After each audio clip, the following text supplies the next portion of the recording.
연초에 시작된 노란봉투법으로 기업 곳곳에서 갈등이 빚어지고 있죠. 그 갈등의 극한으로 치달은 곳 중 하나가 바로 편의점 CU입니다. 민주노총 화물연대가 원청인 CU의 운영사인 BGF 리테일이 자신들의 진짜 사장이라면서 지난 5일부터 파업에 돌입했는데요.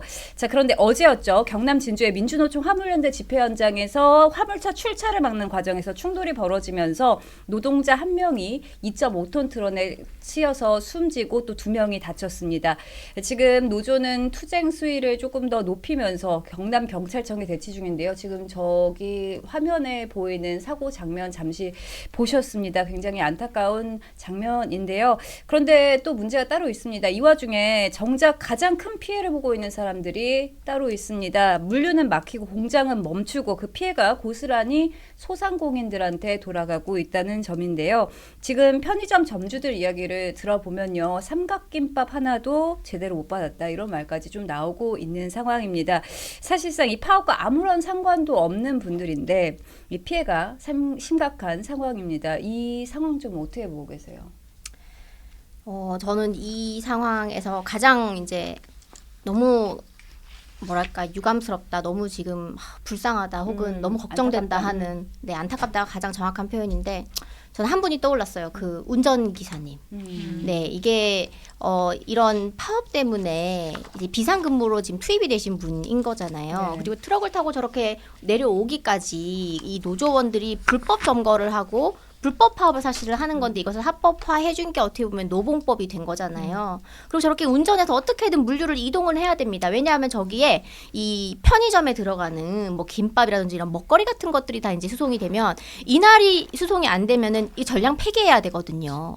막대한 피해이고, 그리고 저 피해가 누구한테 돌아가느냐?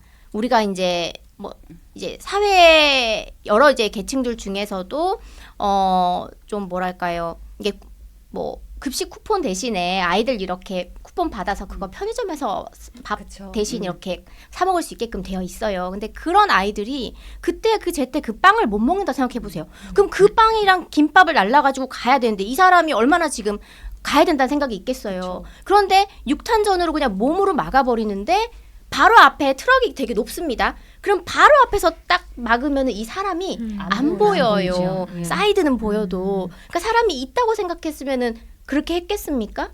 그러니까 이게 제어가 안 되면서 어쩔 수 없이 사망사고까지 간 건데 이분은 정말 앞으로 인생을 어떻게 살아가셔야 되나. 저는 사실 그 운전기사님의 걱정이 가장 많이 됐고 네. 그 이 사회의 이 취약계층의 우리 아이들도 저 솔직히 걱정이 됐어요. 아이들까지 걱정이 됐다. 그럼요. 결국에는 편의점에 이게 음식이 안 들어오는데 어떡해요. 말씀하시면서 울컥하신 것 나 같은데. 또 자극하지 마. 애들 이거. 진정해. 아니, 땅 먹자. 이게 아니, 속상해서 진짜. 아니 이게 속상해서 그러니까. 말하면서 맞아. 김효은 대변인 울컥하는 게 딱 보이는데 그러니까. 맞아. 이게 사실 노란봉투법 이렇게 이제 2조 3조 일단 진정하세요. 난 너무 보는데 정면이 물려. 아유, 괜찮아. 아니, 괜찮아. 계속 마음이 안 얘기하면 좋아. 눈물이 더 나니까 빨리 말씀하세요. 예.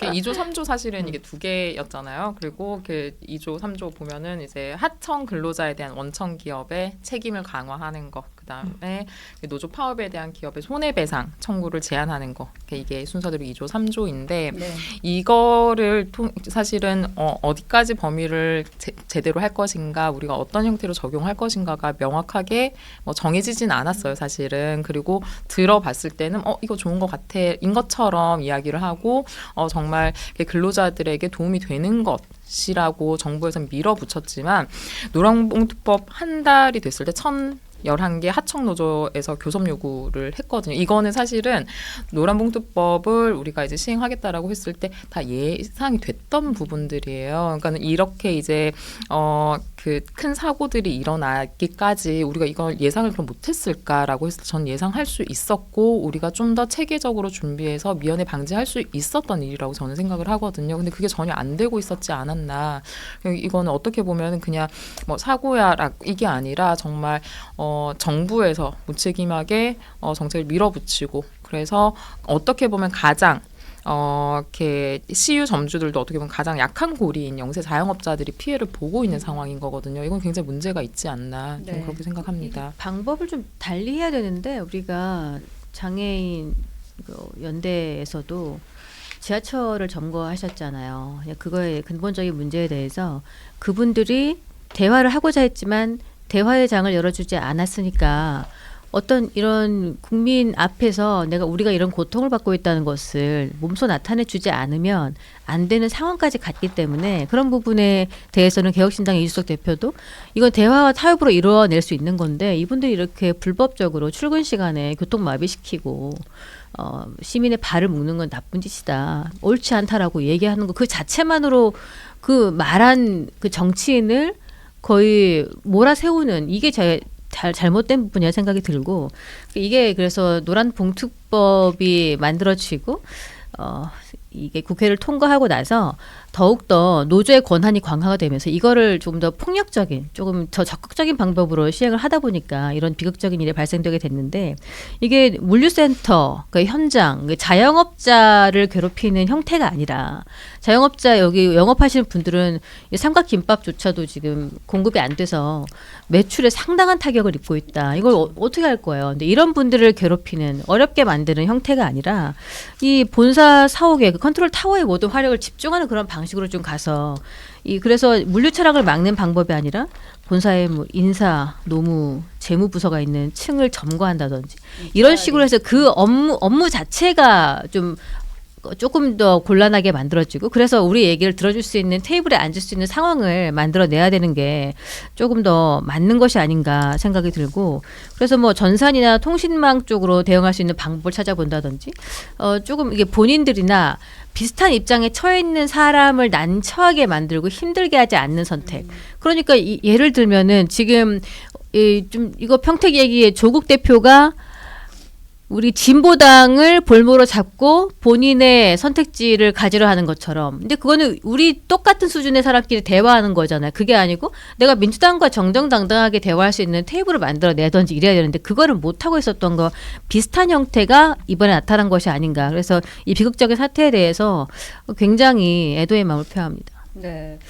결국 이제 노란봉투법이 시행되면서 이런 여러 가지 일들이 사태들이 벌어지고 있는 건데 지금 정부와 노동계 모두 노란봉투법이 직접 원인은 아니다 이렇게 이야기를 하고 있어요. 어떻게 보고 계세요? 먼저 저는 이제 제가 첫 입을 떼기 때문에 말씀드리는 거는 먼저 이제 좀 돌아가신 분의 명복을 좀 빈다라는 말씀을 드리면서 그러니까 이러한 사태들이 자꾸 일어날 때마다 폭력적으로 해결을 하려고 하는 방향은 저는 좀 잘못됐다라고 생각합니다. 그래서 정말 안타깝게도 한 분이 목숨을 잃으셨고 그 과정에서 이제 그 화물연대의 승합차 돌진으로 인해서 경찰도 한 명이 머리 쪽에 부상을 입었다고 하더라고요. 그리고 오늘도 그 전장현 시위에서도 보면 전장현에서 그 경찰을 향해서 돌진하는 바람에 경찰들이 갈비뼈를 뭐 이제 피해를 입는 그런 상황도 지금 많이 발생하고 있는 것 같아서 그러니까 폭력은 어느 상황에서도 근절해야 된다라는 말씀을 먼저 좀 드리고 싶고요. 그리고 이제 앵커님께서 그 노란봉투법과는 연관이 없다라고 정부에서 그리고 노동계 측에서 얘기를 하셨다고 하는데 이거는요 노란봉투법하고 끊을 수가 없어요. 그러니까 시작 자체가 지금 BGF 리테일이 모회사잖아요. 거기에 자회사인 BGF 로지스에서 직접 교섭을 하라라고 해서 이 시위를 하고 있었던 거거든요. 그래서 그 BGF 리테일을 점거를 하고 있었고 그 과정에서 일어난 일이기 때문에 원인과 결과를 어떻게 아니라고 가린다 그래서 그게 사라지는 건 아니잖아요. 그래서 지금 이 노란봉투법으로 인해서 국회의 입법 과정이 얼마나 허술한지 저는 또 드러난다고 보거든요. 그러니까 결국에 노란봉투법이 원청에 교섭을 요구하도록 해주고 그리고 이 노동자가 시위를 함으로 인해서 발생하는 손해들을 그 손해들을 이제 뭐라 그러죠? 그 피해가 생겨도 책임지지 않아도 되게 해주는 게 노란봉투법이었잖아요. 근데 지금 이렇게 자꾸 시위가 과격해지는 것은 노란봉투법 안에서 본인들이 보호받고 있다고 생각하기 때문이에요. 그래서 그러한 것들 때문인데 사실은 국회에서 입법 과정에서 제일 필요했던 건 제3자들이 피해를 받을 때 그거는 누가 보상할 것이냐. 이런 내용들이 논의가 됐어야 되거든요. 지금 아까 말씀하신 대로 제3자들 뭐 소상공인이 될 수도 있고요. 그 음식을 사 먹지 못하는 아이들이 될 수도 있고요. 정말 사회 전반에 피해를 보고 있는 사람들이 있는데 너무 민주당에서 입법하는 데만 머리를 싸맸고 그 어떤 이 입법이 되고 나서 시행될 때 국민들이 볼 피해에 대해서는 크게 논의를 하지 않은 거예요. 그러니까 이게 처음에 이 노란봉투법이 시행이 된 게 윤석열 정부에서였잖아요. 근데 윤석열 대통령이 이거를 거부권을 행사했습니다. 그러면서 이재명 정부가 들어오면서 1호 입법안으로 내세웠던 게 노란봉투법이에요. 그렇기 때문에 저는 이게 과연 이재명 정부가 말하는 노동자의 권리가 이런 것인가? 노동자의 권리만 있고 그러면 나머지 국민의 권리는 왜 안 챙기는 것인가? 지금 우리가 한번 논의를 해보고 어떻게 하면 이 사태들을 저는 이 사태가 이제 시작이라고 보거든요. 이제 원청하고 교섭을 하라라고 하는 회사들이 점점 늘어날 거예요. 그래서 이러한 사태들이 이제 반복될 텐데 그때마다 우리가 똑같은 비난을 할 것인지 비판을 할 것인지 그러면은 저는 이제 대안이 좀 빨리 나와야지 이렇게 혼란스러운 상황에서 우리가 좀 더 발전적인 이야기를 할 수 있지 않을까 싶고 네.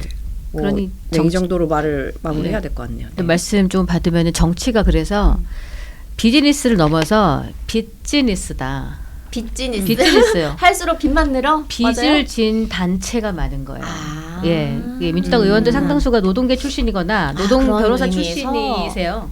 그래서 노조 요구를 거절하는 것은 당의 정체성에 좀 위해를 가하는 또는 우리가 도와줬는데 왜 우리 말을 들어주지 않아? 우리가 약속했던 거 왜 하지 않아? 그 사람들의 반발 그리고 거기에 속해있던 의리 자기들 간에 빚이 많은 거죠. 그 빚을 갚기 위해서 2차, 3차 피해자를 충분히 예상 왜 못하겠어요. 그냥 이렇게 단순하게만 생각해도 이런 일이 벌어지고 이 앞에 전장현 시위 때도 물론 우리가 봤잖아요. 좀 다른 경우지만 그럼에도 불구하고 이런 것을 강행할 수밖에 없다는 것은 진짜 민주당에 있어서는 양대 노총이라는 것은 선거 때마다 조직표와 또 자금을 움직이는 강력한 우군 아니겠습니까?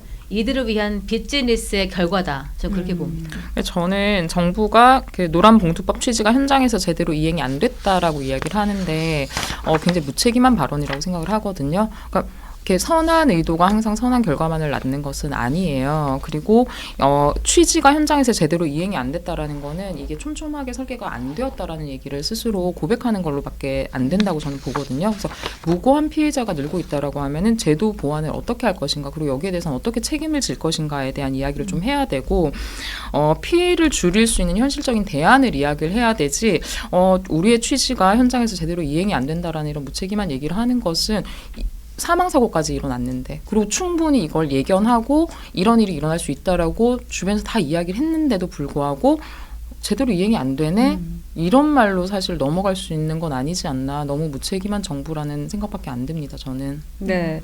사실 지금 물류가 멈추고 생산이 중단되고 심지어 인명사고까지 나고 굉장히 심각한 상황인데 이런 가능성까지 고려해서 법을 만드는 게 입법기관의 책임이다. 이렇게 말씀을 해주셨습니다. 어떻게 보세요? 네. 근데 지금 노동부에서 당장 발 빼잖아요. 처음에 이 사용자성에 대해서도 그러면은 이게 노봉법이 그러니까 시행이 되면 노란봉투법이 노봉법 시행이 되면은 아마 우리 국가기관에서 이제 근무하시는 하청에서부터 먼저 들고 일어날 거다. 그럼 사용자성을 따지고 봤을 때 예를 들어 현대자동차 같은 경우에는 부품 회사가 뭐 10,000군데가 넘는다.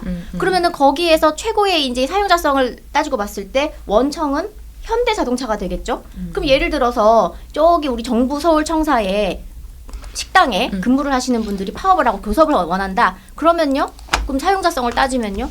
원청은요. 대통령이 됩니다. 노동부 장관도 그 안에 포함될 수 있겠죠. 네, 교섭단체에 들어갈 수 있겠죠. 그러면은 이런 부분에서 정부는 해당이 되지 않는다라고 먼저 발을 빼버리더라고요. 그리고 오늘 이러한 일이 벌어졌는데 이 노동부 장관 이분이 노동법 오늘의 이 사고는 노봉법과 무관하다 이런 식으로 얘기를 하더라고요. 그래서 뭐가 무관한가? 우리 모두가 이런 파업이 왜 벌어진지를 노봉법 때문인 걸 알고 있어요. 오늘 아마 GS도 주가가 꽤나 떨어졌을 거라고요.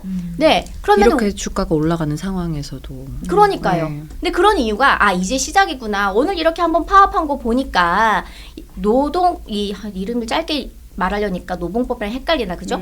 노란 봉투법이 이게 시행이 되면서 어떤 문제가 지금 벌어지냐면 이 파업을 하면서 이 뭐 CU 편의점 같은 경우에 이런 여러 가지 김밥, 샌드위치, 온갖 이 먹거리들이 다 전량 폐기가 되면은 여기에 대한 손해 그렇죠. 배상이 생기잖아요. 그거를 그냥 안 내도 되는 겁니다. 노조에서 그거에 대해서 변상을 할 의무가 사라지는 거예요. 그러니까 뭐야 돈 안 들잖아 파업하자. 이게 이제 시작인 거 헬게이트가 열린 거예요. 그러면 다른 편의점주들도 이제는 불안한 겁니다. 아니 저희가 이제 노란봉투법 이야기할 때 작년 8월 24일이에요.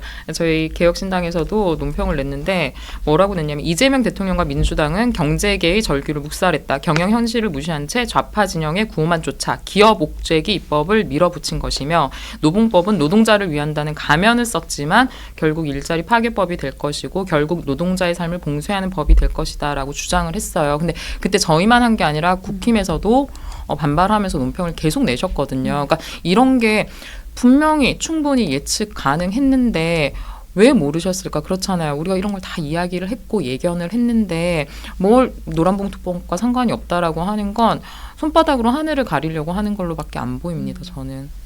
네, 노란봉투법 제도 전반에 대한 좀 점검이 필요해 보입니다.